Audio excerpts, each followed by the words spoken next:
여러분 안녕하십니까? 예, 우리 새생명 축제에 오신 여러분들 진심으로 환영합니다. 세 번째 날, 정말 잘 오셨습니다. 오늘은 여러분 보시는 것처럼 너희가 먹을 것을 줘라. 예, 여러분 먹을 것 좀 가지고 계신가요? 많이 갖고 계신가요? 예, 그럼 좀 나눠주시기 바랍니다. 예, 오늘은 이제 방금 보신 이 제목으로 여러분들과 좀 말씀을 나누고자 하는데요. 먼저 이 말씀이 성경에 나와 있는 말씀이에요. 그렇죠? 이 성경 말씀 한번 읽어보겠습니다. 마태복음 14장 15절 16절입니다. 저녁이 되매 제자들이 나와 가라사대 이곳은 빈 들이요 때도 이미 저물었으니 무리를 보내어 마을에 들어가 먹을 것을 사 먹게 하소서. 가라사대 갈 것 없다. 너희가 먹을 것을 주어라.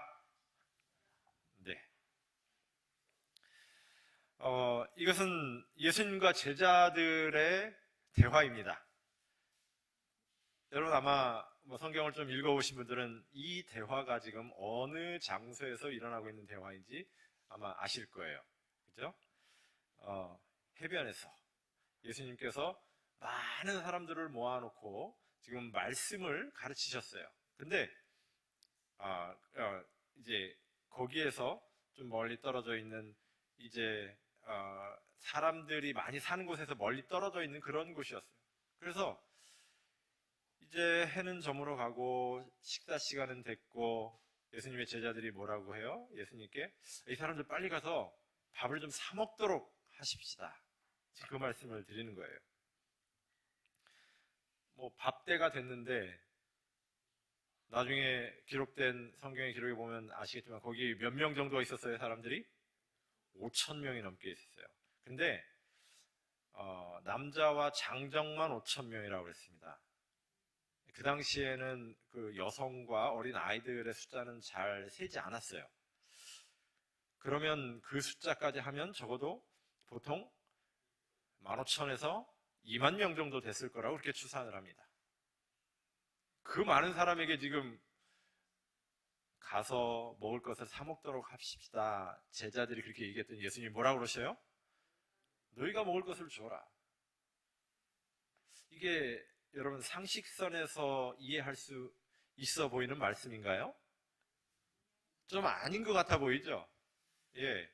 아니 2만 명, 적게 잡아서 10,000명이라고 칩시다.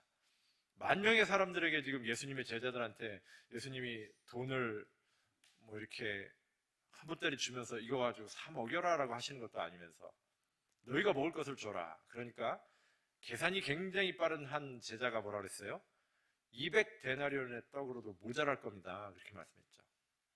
200데나리온이라고 하는 단위는요. 1데나리온이 한 일꾼의 하루 품삯이라고 이렇게 하죠.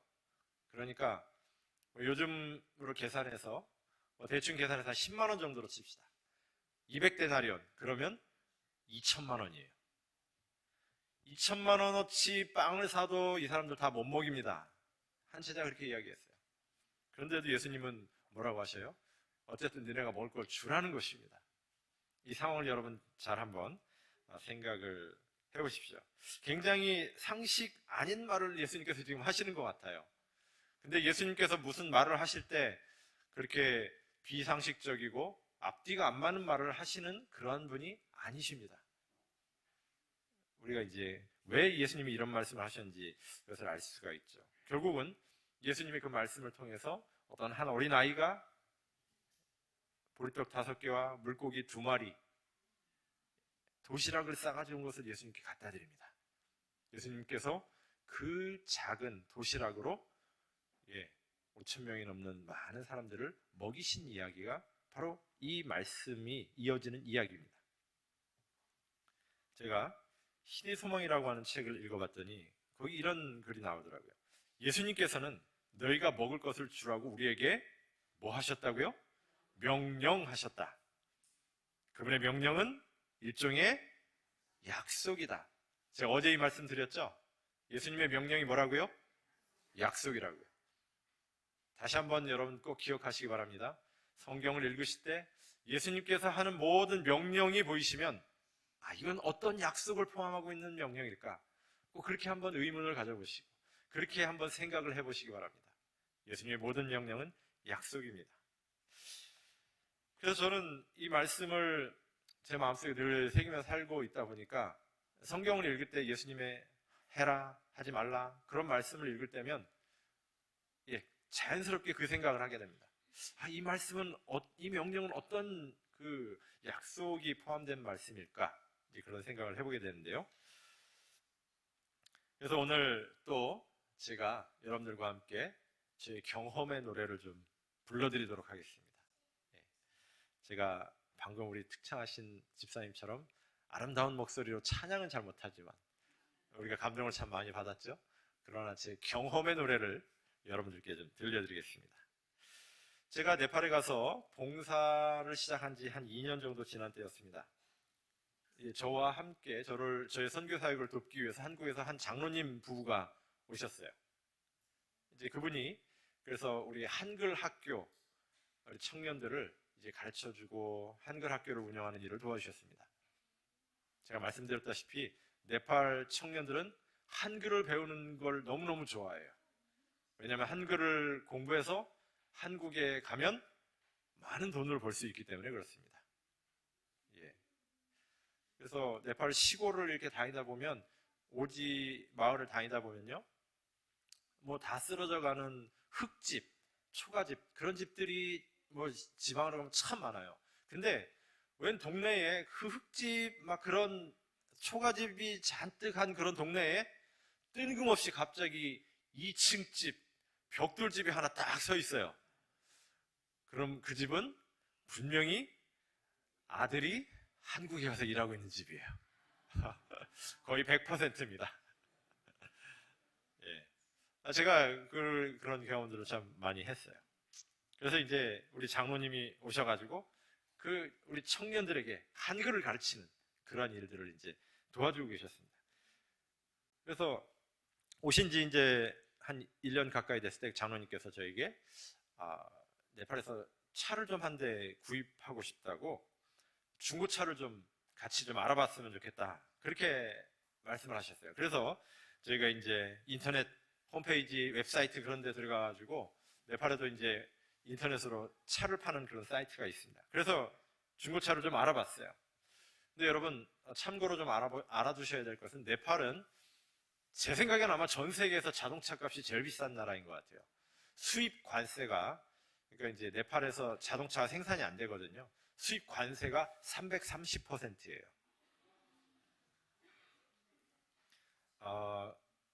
그러면 이제 굉장히 비싸겠구나 예상이 되시죠? 여러분들 우리나라에서 제일 작고 저렴한 차 경차잖아요. 뭐 모닝, 스파크 이런 차들인데 모닝은 네팔에서 럭셔리 패밀리카라고 그렇게 이야기합니다. 한화로 한 4,500에서 5천만 원 정도예요. 그리고 뭐 이제 소나타나 스포티지 이런 급의 차들은 한 1억 정도 합니다. 산타페, 소렌토 가면 한 1억 6천, 1억 7천 정도예요. 뭐 대충 짐작이 가시죠? 얼마나 차값이 비싼지. 그래서 사실 차를 살 엄두도 제가 못 내고 있었습니다. 근데 이제 우리 장로님께서 차를 좀 한 대 중고로 좀 저렴한 걸 한 대 한번 찾아봤으면 좋겠다 해가지고 이제 여러 웹사이트를 뒤져가지고 괜찮은 차를 한 대 발견을 했어요. 뭐 중고차 시장을 가보기도 하고 막 했는데 정말 차를 구하기가 쉽지 않았습니다. 그래도 어쨌든 이제 차를 한 대 보고서 장로님과 함께 시운전도 했는데 괜찮은 차 같아요. 그래서 우리 장로님이 이 차를 구입하면 좋겠다 그렇게 말씀하셨어요. 그래서 이제 제가 또 그 차 주인과 이제 막 이제 그 협상을 해가지고 또 깎고 또 깎아가지고 이제 가격을 딱 맞춰놨습니다. 근데 장로님이 갑자기 조금 머뭇하시는 거예요. 장로님 왜 그러십니까? 저희가 구입하려고 한 차가 이 차거든요. 네팔의 그 아주 험한 길을 다니게 딱 좋은 사륜구동 차였습니다. 지금 우리나라에는 저 차가 단종돼서 아마 안 나오는 걸로 아는데요. 네팔에서는 아직도 굉장히 정말 좋은 그런 고급 차입니다. 주저하셨어요. 장로님 왜 그러세요? 돈이 조금 모자라신데요. 그러면서 장로님이 돈이 모자라는데 모자라는 자꾸 그러시는 거예요. 사실 그때 이제 저도 장로님 차 구입하시기 한 5, 6개월 전에 제가 이제 스쿠터 오토바이를 타고 다니다가 차를 한 대 이제 구입을 했습니다. 바로 이 차예요. 제가 구입할 당시에 한 13년 정도 된 차였어요. 근데 하여튼 이 차도 굉장히 새 차는 비싼 차였는데 13년 정도 되니까 이제 차값이 많이 떨어졌죠. 거기에다가 저 차가 차를 잘 아시는 분은 아시겠지만 네팔에서 딱 3대밖에 안 팔린 차였어요. 그러다 보니까 부품이 구하기 힘든 그 국산 차입니다. 한국산 메이커 차예요. 근데 그 회사가 또 망했어요. 그래가지고 저 차가 이제 중고차 시장에 나와 있는데 1년 반 동안 안 팔린 거예요. 그래서 제가 그 주인을 만나가지고 설득을 해가지고 저한테 안 팔면 이 차 못 파십니다. 저는 한국 사람이기 때문에 한국에 가서 부품을 구해올 수 있지만 네팔에서 이 차를 살 사람이 없습니다. 그래가지고 저 차가 보통 팔리는 가격의 거의 절반 가격에 제가 저 차를 샀어요. 근데 저 차가 특징이 있습니다. 한 1시간 반 내지 2시간 정도를 운행을 하면 저렇게 뚜껑을 열어놓고 좀 쉬게 해줘야 돼요. 그리고 반드시 생수를 한 1리터 정도 또 이렇게 부어서 그 열받은 걸 좀 식혀드려야 돼요. 그래야 이제 화를 안 내고 잘 운행을 합니다. 어쨌든 그럼에도 불구하고 네팔에서 이 차가 있다는 그 자체가 저는 너무너무 감사했습니다. 저 차를 타고 이제 정말 네팔 전역을 누비고 다녔는데요. 근데 사실 뭐 조금 과장하면 제가 타고 다닌 시간과 정비 공장에 서 있던 시간이 거의 비슷했던 것 같아요. 어쨌든 우리 장로님께서 이제 좋은 차를 구입하시게 돼서 참 좋았는데 장로님이 자꾸 머뭇머뭇하시는 거예요. 그러더니 결국은 이제 말씀하시는데 장로님 지금 준비해온 돈이 그 차값에 좀 모자라신대요. 얼마나 모자라십니까? 그랬더니 한 300만 원 정도가 모자라신대요. 그 얘기를 왜 이제 하십니까? 다 협상까지 하고 이제 돈만 내고 이제 사인하고 명의 이전만 하면 되는데 그래서 이제 이걸 어떻게 해야 되나? 장로님은 돈이 그게 전부라고 하시고 그때 제 마음속에 들은 이제 떠오른 말씀이 뭐였을까요? 오늘 우리의 주제, 너희가 먹을 것을 주어라. 그 말씀이 생각났습니다. 그래서 제가 우리 통장에 얼마나 있나 봤더니 그 정도보다 조금 더 있었어요. 그래서 이런 때 예수님께서 아마 이 말씀을 떠올리게 하신 건 주라는 말씀이신가 보다. 그래서 저희가 이제 그 돈을 다 찾아서 우리 장로님께 보태 드렸습니다. 그래서 우리 장로님이 이 차를 드디어 구입하셨어요. 이 차를 타고 정말 네팔을 여러 험한 길을 많이 누비고 다녔습니다. 사륜구동에다가 네팔에서는 정말 좋은 럭셔리 자동차였기 때문에 그랬어요. 저는 이제 이 차를 타고 열심히 생수를 부어드리면서 휴식을 취하면서 이제 그렇게 그 뒤로도 한 3, 4년 계속 이 차를 탔는데요.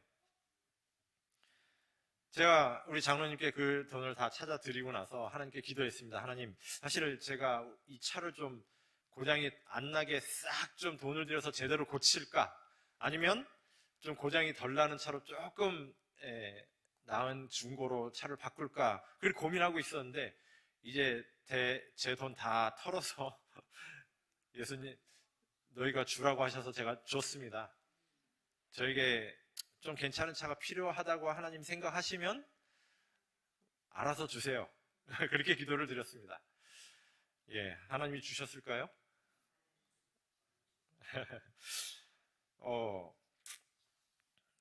제가 이제 그렇게 장로님 차를 사드리고 몇 달이 지났습니다. 어느 날 저희 그 선교 사업에 상당히 관심을 가지고 계셨던 어떤 의사 선생님이 저에게 연락을 하셨어요. 그리고서는 다짜고짜 뭐 필요한 거 없으십니까? 이렇게 물어보셨어요. 제가 그때 뭐 생각났을까요? 차. 그래서 제가 차가 필요합니다. 그랬더니 얼마가 필요하니? 이런 차가 중고는 이 정도고 뭐 이런 차가 있고 이런 차가 있고 제가 알아봐서 말씀을 드렸어요. 그랬더니 중고 말고 새 차 가격을 알려달래요. 그래가지고 새 차 가격을 알려드렸어요. 그랬더니 새 차를 사주셨습니다. 예. 예수님이 너희가 먹을 것을 줘라. 그래서 줬더니 하나님이 잘했다 그러시더니 제가 상상도 할 수 없는 새 차를 주셨습니다. 예, 이 차가 새 차인데요. 픽업 트럭이잖아요. 안에 5명, 뒤에 적자함에 15명 탈 수 있어요.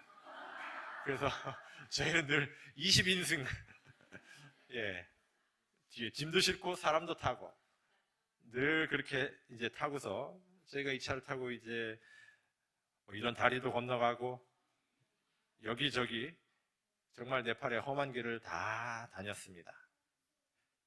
지금 이제 8년째 이 차를 타고 있는데 한 17만 킬로를 탔어요. 지금 거의 폐차 직전입니다. 그러나 정말 너무너무 이 차를 타고서 사륜구동이 아니면 갈 수 없는 네팔의 그 험한 산골짜, 이따 나중에 또 사진이 나옵니다. 한번 보여드릴게요. 그런 곳들을 다닐 수 있었습니다. 하나님의 은혜가 너무 감사했어요. 하나님이 말씀하시면 그 말씀은 뭐예요? 약속이죠. 그 약속은 이루어지는 것입니다. 왜냐하면 우리 하나님은 어제나 오늘이나 영원토록 동일하신 분이기 때문에요. 구약시대 3000년, 4000년 전에 능력의 하나님이셨다면 그 하나님은 지금도 능력의 하나님이신 것입니다. 그래서 제가 그 교회 증언이라고 하는 책을 읽다 보니까 이런 말씀이 있더라고요. 하나님께서 말씀하실 때는 그것이 그대로 된다는 것을 의미한다. 우리 하나님은 그런 하나님이십니다. 저희한테 자꾸 달라고 이렇게 바치는 거 봐서 내가 해줄게 그런 게 아니라요. 우리 하나님은 우리 하나님을 사랑해서 그 하나님의 사랑에 반응을 보이는 하나님의 백성들에게 하나님의 약속을 분명하게 지키시는 너무나 신실하신 하나님이신 것입니다. 여러분, 그런 하나님 좀 한번 믿어보고 싶으신 마음이 있으십니까? 예, 강력히 추천드립니다. 너무 좋아요. 지난 2020년 2월부터 전 세계적으로 참 어려운 일이 시작됐죠. 코로나 바이러스가 퍼지기 시작하면서 굉장히 힘든 시간이 시작되었습니다. 제가 2020년 2월에 가족들과 함께 한국에 나왔다가 3월 23일 비행기로 네팔에 들어가기로 되어 있었습니다. 근데 네팔에 들어가는 모든 비행기가 3월 23일부터 봉쇄가 시작되면서 다 끊어졌어요. 그래서 제가 네팔에 못 들어갔습니다. 거의 1년 가까이를 못 들어갔어요. 그냥 봉쇄가 돼가지고 비행기가 다니질 않으니까요. 갈 수 있는 방법이 없었죠. 그리고 네팔 같은 경우는 이제 위생 상태도 안 좋고 국가적 역량도 부족하고 또 병원이라든지 그런 시설도 너무나 부족하기 때문에 이제 이 팬데믹이 딱 시작되니까 그냥 완전 봉쇄를 해버렸어요. 집 밖에 나가지 마라. 그리고 하루에 2시간인가 3시간만 주고 가족 중에 한 사람만 밖에 나가서 식료품만 구해갖고 와라. 이렇게 한 거예요. 근데 참 네팔 같은 그 가난한 나라에 사는 사람들은요, 하루 벌어서 하루 먹고 사는 사람들이 정말 많습니다. 근데 돈을 벌 기회를 주지도 않고 돈을 벌 수 있도록 나가지도 못하게 하면서 다 봉쇄해놓고 집안에만 머물라고 하는 거예요. 그러니 하루 벌어 하루 먹는 사람들이 어떻게 살겠어요?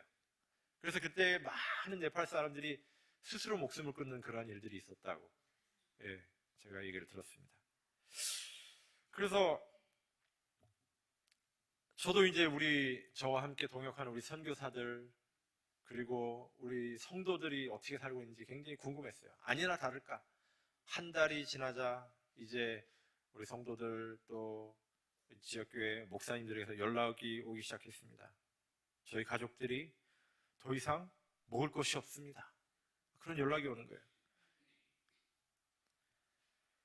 그래서 이제 제가 저와 함께 봉사하는 우리 선교사들 그리고 이제 부목사님한테 연락을 해서 상황이 어떠냐 그랬더니 정말 가난한 분들은 먹을 것이 다 떨어져 가고 있대요. 먹을 것이 없대요. 근데 저는 그때 이제 한국의 가족들과 지내면서 한국에는 그래도 어쨌든 먹을 건 있잖아요. 제가 밥이 안 넘어갔습니다. 우리 네팔의 형제들은 굶고 있는데 내가 어떻게 이렇게 밥을 잘 먹고 있나 이제 그런 생각이 들어갖고, 근데 이제 그때 매일 네팔을 위해 기도하고 있었습니다. 근데 네팔에 있는 저희 선교 동역자인 저희 부목사인 네팔 현지인입니다. 이 친구예요. 사일러스라고 하는 목사입니다. 아주 성실하고 열정적인 친구인데 이 친구가 저에게 연락을 해왔어요. 저희가 지금 어제 말씀드린 것처럼 그 선교사를 파송해가지고 이제 함께 봉사하고 있는 평신도 사역자들 그리고 선교사들이 한 60명 정도가 있습니다. 제가 그 60명 정도에게 매달 이제 생활비를 지급을 하고 있는데요. 그분들이 코로나가 시작됐지만 이제 계속 활동을 하든 못하든 그 정말 최소한의 뭐 진짜 살 수밖에 없는 돈이었기 때문에 제가 그것을 계속 이제 지급을 하고 있었어요. 근데 우리 사일러스 목사가 저에게 연락을 하기를 우리 모든 선교사들이 결의를 했습니다.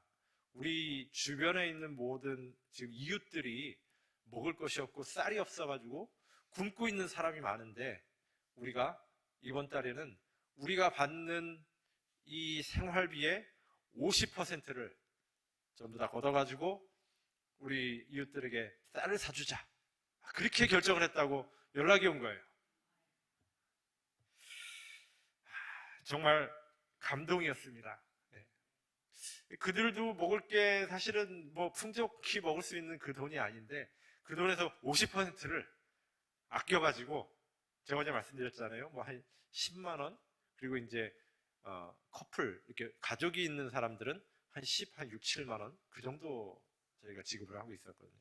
근데 그 돈을 50%만 받겠다는 거예요.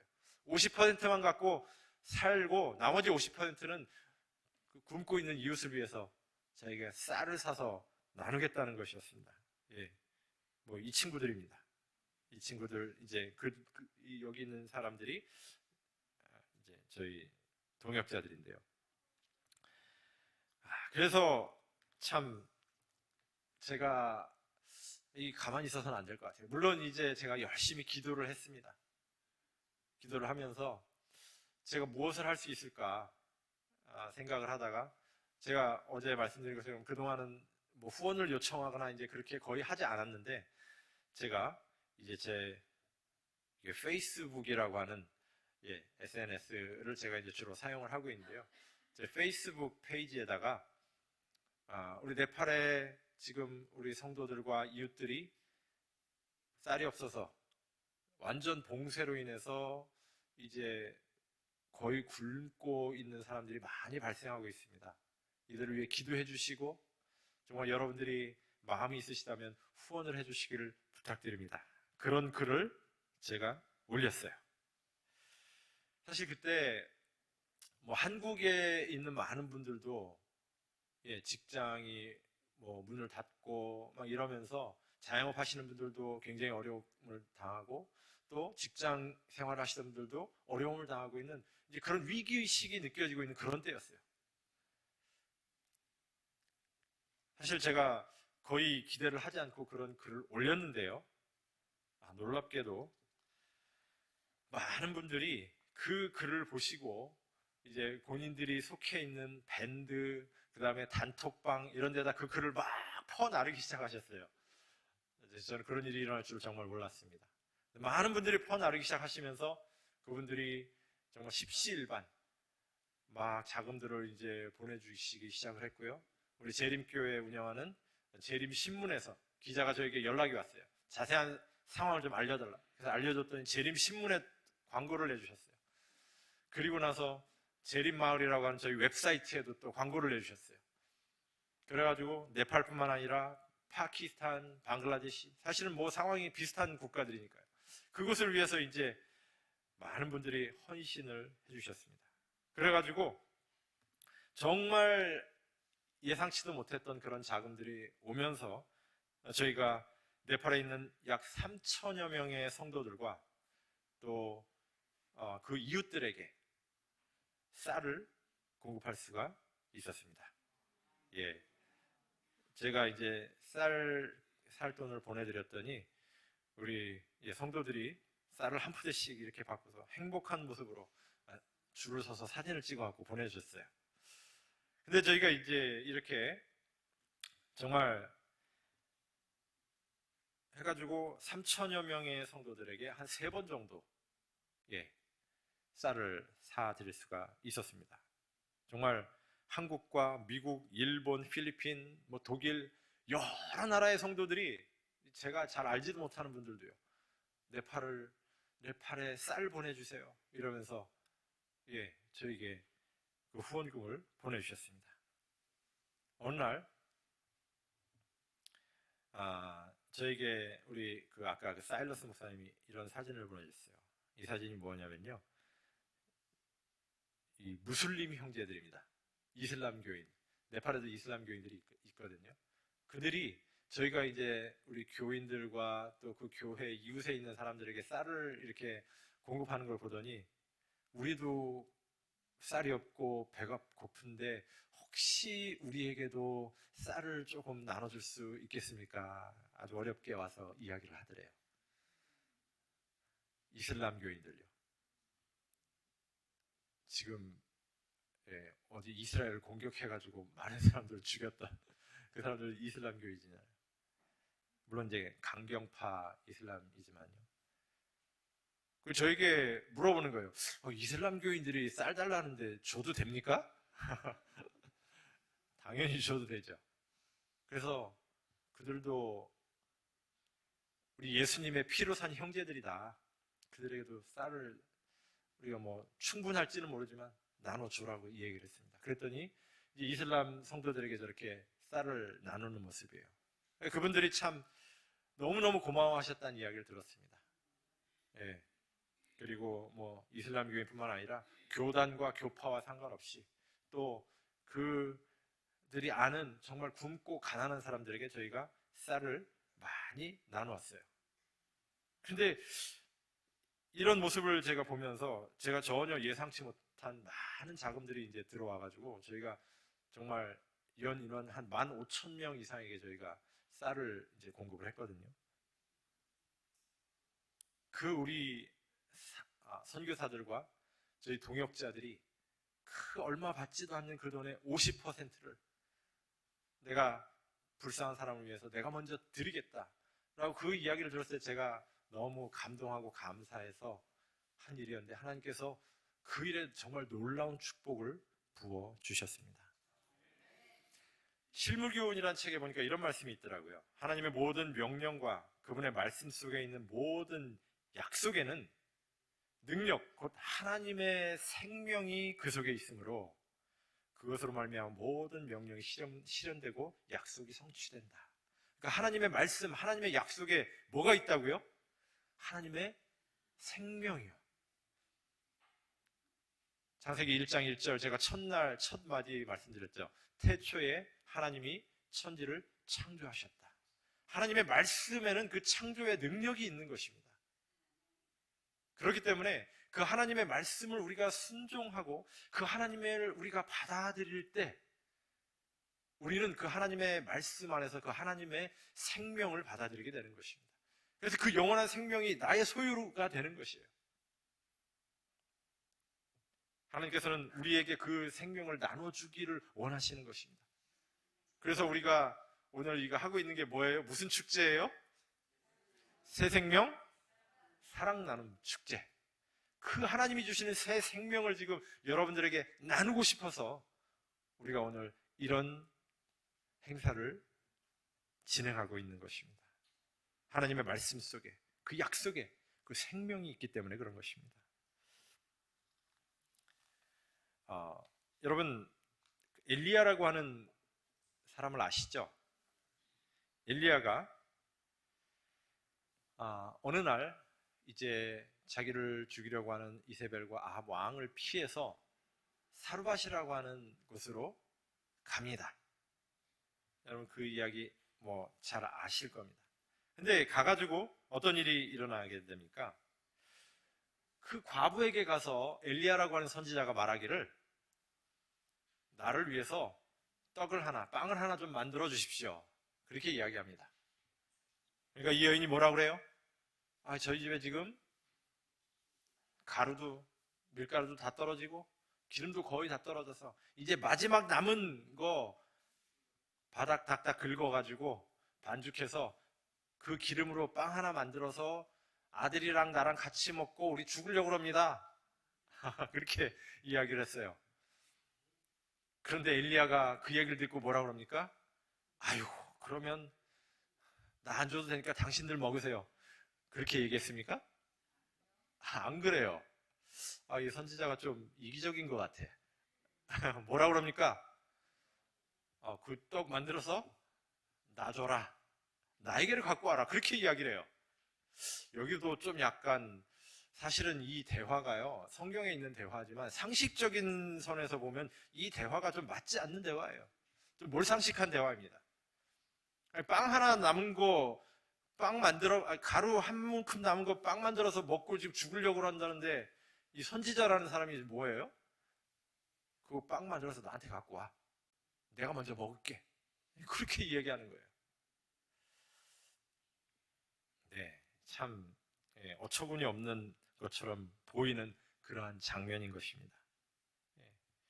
근데 더 웃긴 건요, 이 여인이 그 말에 순종을 합니다.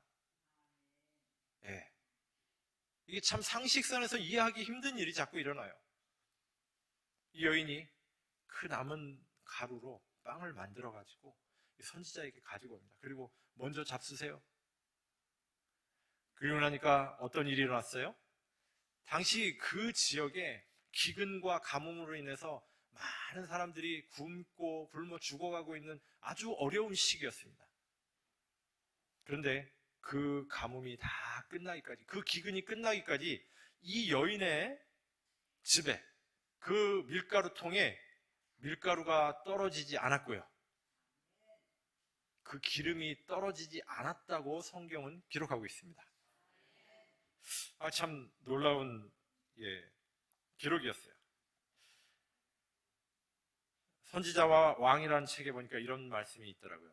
이제 자신과 아이에게 이르러올 고통을 생각하지 아니하고 그 여인이요 자기의 모든 필요를 공급하시는 이스라엘 하나님을 의지하여 엘리야의 말대로 함으로 그 여인은 이 손님을 친절히 대접하라는 최고의 시험에 응했다. 그렇게 기록되어 있더라고요. 자기의 모든 필요를 공급하시는 이스라엘 하나님을 의지해서 그렇게 했다고요. 저는 이 말 속에 뭔가 하나의 힌트를 좀 얻었습니다. 그건 뭐냐면 이 여인이요 비록 과부로서 아들과 단둘이 사는 넉넉하지 않고 가난한 삶을 살아가고 있는 여인이었지만 그 전에 이 여인의 삶이요 늘 베풀고 대접하고 다른 사람을 돕는 그러한 삶을 살아왔던 여인이라는 사실을 저는 여기서 발견할 수가 있었습니다. 그런 경험이 있었기 때문에, 그리고 그 경험을 통해서 내가 조금 덜 먹고 내가 조금 덜 가지고 내가 가진 것을 다른 사람에게 나누었을 때 하나님께서 얼마나 더 풍성한 것으로 나의 삶을 인도해 주시고 채워주셨는가를 이 여인은 경험했던 것입니다. 그래서 그 여인은 이 엘리야가 그 남은 떡, 빵 한 조각 그거 나한테 좀 주라고 얘기했을 때 정말 주저하지 않고 자기 그것을 자기가 먹지 않고 아들과 먹지 않고 그 엘리야에게 드릴 수 있는 그런 믿음이 있었다고 하는 것이죠. 제가 계속 말씀드리고 있는 것은 무엇이냐면요, 우리 하나님의 말씀은 지금도 살아있고요, 그 약속은 지금도 우리에게 동일하게 작용하고 있어요. 그래서 우리가 그 하나님의 약속을 나의 것으로 받아들이고 내가 그것을 믿고 순종할 때에 우리는 하나님의 놀라운 역사하심, 우리와 함께 하심을 경험할 수 있다고 하는 것입니다. 예. 그래서 같은 책에 보니까 시련과 빈곤의 때에 자기보다 더 가난한 자들에게 동정과 도움을 주는 모든 사람에게 하나님께서는 큰 축복을 주시겠다고 약속하셨대요. 하나님께서는 변치 않으십니다. 하나님의 능력은 엘리야의 시대보다 지금 더 적어지지 않았어요. 지금도 하나님은 똑같은 능력의 하나님이시라는 것입니다. 우리가 그렇게 하나님의 말씀에 순종해서 그 말씀을 따라 살 때, 그리고 우리의 것을 나누는 그런 마음을 가질 때 하나님께서는 예나 지금이나 동일한 능력으로 우리와 함께 하시고 큰 축복을 주시겠다고 약속하시는 것입니다. 자, 이 사진 여러분 경치 좋죠? 좀 오싹하신가요? 예, 제가 저 차 타고 주로 저런 곳을 많이 다닙니다. 저희가 2년 전에 새로운 이제 선교지가 저희에게 생겼어요. 그래가지고 그 선교지에 이제 가는 그 길입니다. 예, 저 이제 가는 길인데 저 앞에 이렇게 낭떠러지 쪽에 너무 많이 길이 팽겨가지고 저희가 내려가지고 이제 돌 같은 거를 좀 채우고 그러고 가느라고 저희가 잠깐 내려가지고 이제 이렇게 하는데 제가 사진을 찍은 것입니다. 저 마을은 저희 선교지에서 약 한 6, 7시간 정도 차를 타고 가야 되는 곳이었어요. 저런 비슷한 산길로, 낭떠러지 옆길로 약 한 2시간을 가야 됩니다. 그리고 이제 나서 이제 차가 더 이상 갈 수 없는 곳에 도착하면 이제 이런 또 낭떠러지 옆에 아주 오솔길 같은 저런 길로 또 한 3시간을 걸어가야 이제 그곳에 교회가 있어요. 사람들이 사는 마을이 있습니다. 이 마을은 이 마을에 사는 그 부족 이름이 챗방이라고 하는 부족이에요. 챗방 부족인데 뭐 컴퓨터를 잘 아시는 분들은 구글에 챗방 부족 하면은 그 부족이 어떤 부족인지 나옵니다.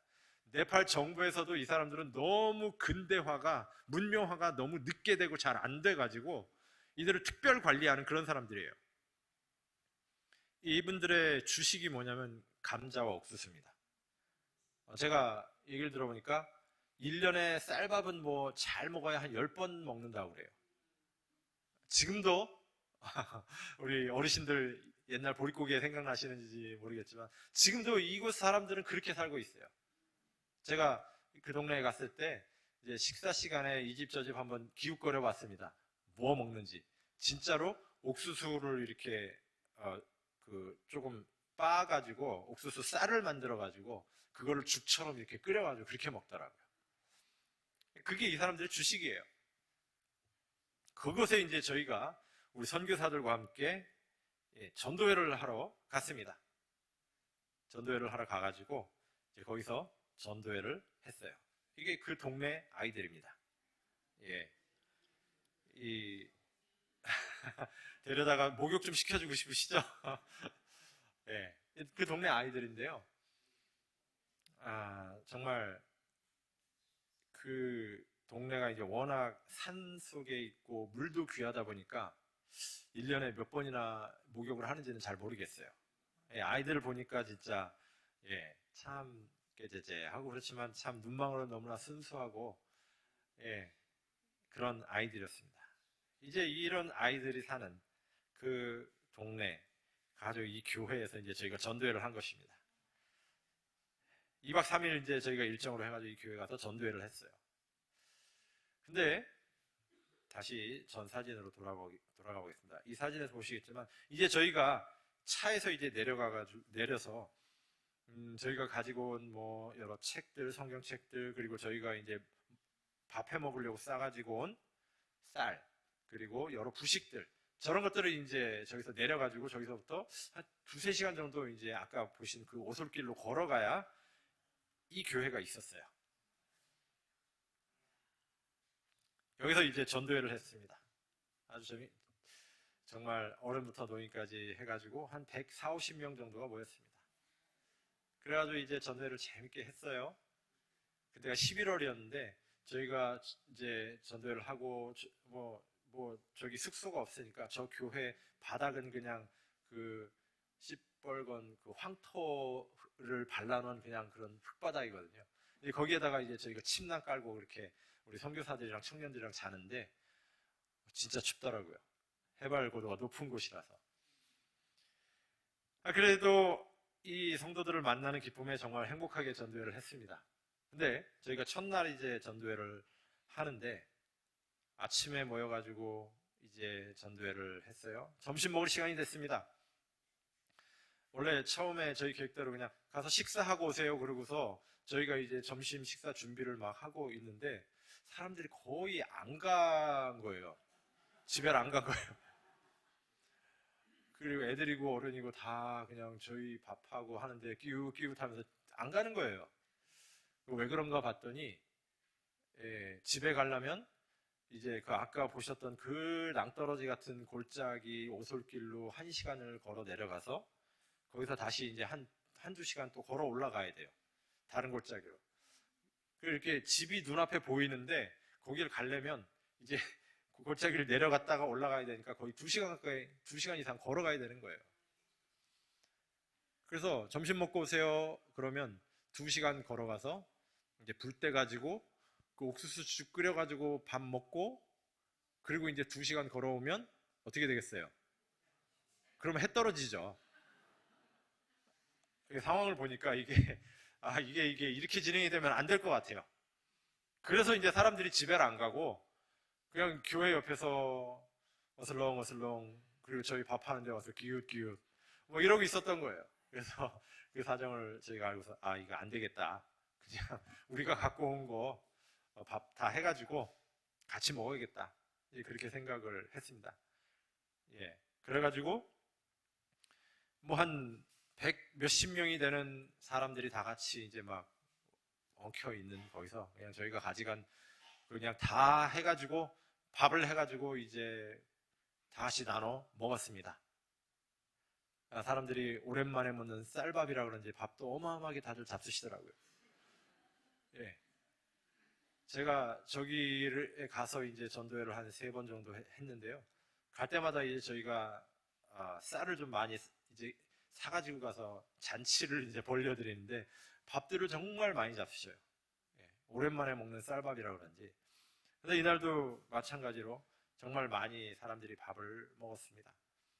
근데 참으로 아쉽게도 저희가 거기 갈 때에 이제 쌀을 얼마나 사가지고 갔냐면 자, 여기에 그 빨간 양동이 밑에 초록색 포대 하나 보이시죠? 저게 이제 쌀인데 25kg짜리 쌀이에요. 저거 딱 한 포대 가져갔어요. 자, 한 포대 가져가가지고 이 많은 사람들이 뭐 얼마나 먹겠습니까? 근데 어쨌든 쌀을 바닥까지 닥닥 긁어가지고 밥을 해 먹었어요. 그리고 저희는 말씀 가르치고 이제 우리 목사님들과 함께 청년들 선교사들과 함께 집집 방문도 하고 또 이제 사람들 불러와가지고 전도회를 또 계속 진행을 했습니다. 그 다음 끼니가 됐어요. 밥 담당하는 청년이 또 밥을 잘 해가지고 또 우리 남아있는 우리 성도들과 함께 다 같이 밥을 먹었습니다. 그 다음 날이 됐어요. 이제 집에서 아침 먹고 또 말씀 드리러 왔습니다.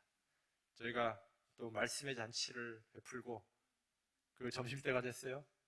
또 밥을 해 먹었어요. 안 가니까 같이 먹어야죠. 그래서 같이 이제 밥을 해 먹었습니다.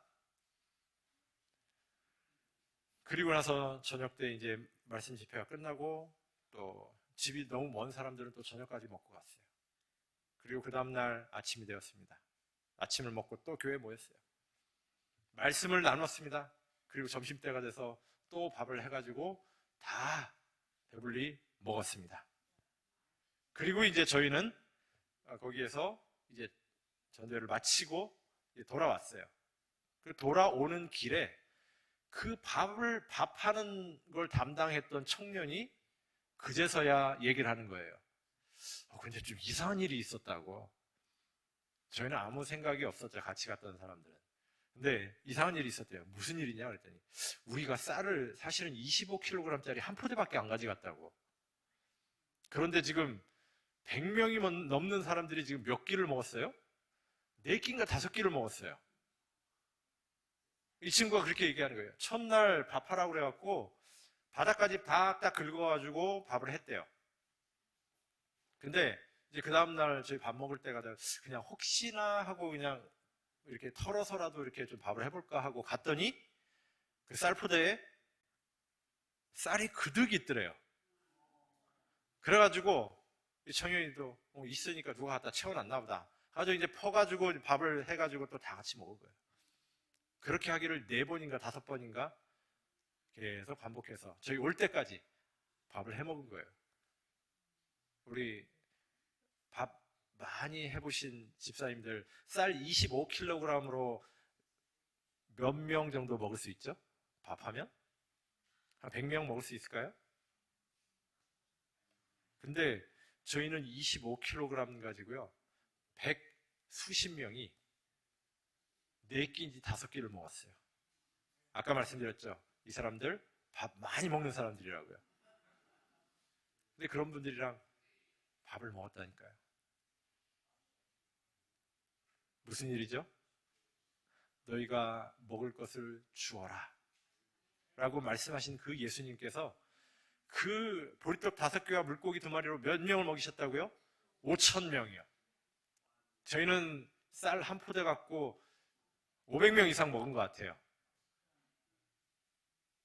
하나님이 오병이어의 기적, 보리떡 5개와 물고기 2마리로 5,000명을 먹이셨던 그 똑같은 기적을 저희에게 경험하게 하셨어요. 하나님은 지금도 똑같은 하나님이시더라고요. 거기는 아까 말씀드렸죠? 그 가파르고 위험한 길을 차를 타고 2시간 들어갔어요. 한 3시간 정도 정말 낭떠러지 옆길로 오솔길로 걸어가지고 가야 있는 교회입니다. 한국처럼 뭐 배민 배달시키면 배달 오는 그런 데가 아니에요. 쌀도 없는 그런 동네였습니다. 누가 자꾸 거기다 갖다 쌀을 채워놨는지 저희는 아무도 모릅니다. 저희는 하나님께서 그렇게 하셨다고 믿는 것입니다. 그렇게 하고 저희가 이제 침례식을 했어요. 105명이 이날 함께 침례를 받았습니다. 제가 물속에 들어가서 침례를 주는데 2시간 동안 침례식을 했어요. 그러나 하나도 힘들지 않았습니다. 하나님께서 주신 영혼들, 지금 저분들이 얼마나 열심히 신앙생활을 하시고 얼마나 열심히 선교를 하시는지 저 마을에 골짜기에 약 한 400명의 우리 성도들이 살고 계셔요. 교회가 4개가 있습니다. 근데 얼마나 열심히 선교하시는지 몰라요. 한 마을은요 99가구가 살고 있거든요. 근데 그 중에 92가구, 7집만 빼놓고 다 우리 교인이에요. 놀라운 일이 일어나는 그런 동네입니다. 하나님은 지금도 분명히 살아계셔요. 저는 그것을 경험했습니다. 수도 없이 많이 경험했습니다. 그리고 하나님의 말씀은요 지금도 그대로 이루어지고 있고요. 그 말씀은 지금도 살아있습니다. 히브리서 4장 12절에 하나님의 말씀은 살았고 운동력이 있어 좌우에 달선 어떤 검보다도 예리하게 그 말씀이 우리의 삶에 파고 들어오고요. 그 말씀이 이루어지고 성취된다고 말씀하고 있는 것입니다. 사랑하는 성도 여러분, 우리 예수님께서 오늘 그 좋으신 예수님께서 그 능력의 하나님께서 오늘 여러분들을 초청하고 계십니다. 내가 너를 사랑한다고요. 내가 이렇게 사랑하니까 제발 나의 그 사랑을 좀 받아달라고 말씀하시는 거예요. 우리 하나님은 우리를 위해서 정말 많은 것을 주셨습니다. 아니요, 많은 걸 주신 게 아니라 사실은 전부를 주셨죠. 그러다 보니까 저희한테 사실 많은 걸 요구하지 않으십니다. 하나님도 우리에게 전부를 요구하셔요. 우리 마음의 전부를. 나의 모든 것을 하나님은 요구하셔요. 왜요? 그분이 우리를 그렇게 전부를 줄 정도로 사랑하시니까요. 그 하나님이 오늘 여러분들을 초청하고 계십니다. 여러분들의 마음에 들어가시고 싶어서 마음 문 앞에서 지금 노크하고 계셔요. 우리 사랑하는 이 자리에 계신 모든 성도 여러분,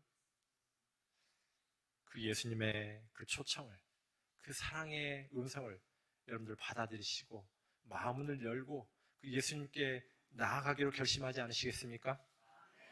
하나님께서 여러분들을 인도하시고 여러분들에게 큰 축복을 주시기를 간절히 바랍니다. 기도하시겠습니다. 사랑의 하나님 아버지, 오늘도 살아계셔서 저희의 생명의 주관자가 되어주시고 우리의 삶의 매 발걸음마다 우리와 함께 하시고 동행하여 주시니 감사합니다. 주님, 그것도 모자라서 우리 하나님께서 저희에게 주실 수 있는 모든 것을 우리에게 주셨습니다. 우리를 사랑하신다고 합니다. 우리 마음 문 앞에서 문을 두드리고 계십니다. 주님, 저희가 우리의 마음 문을 열고 그 예수님을 받아들일 수 있게 하여 주시옵소서. 그래서 우리의 삶에도 정말 하나님의 살아계심이 매일매일 경험될 수 있게 하여 주시옵소서. 예수님의 이름으로 간절히 기도드립니다. 아멘.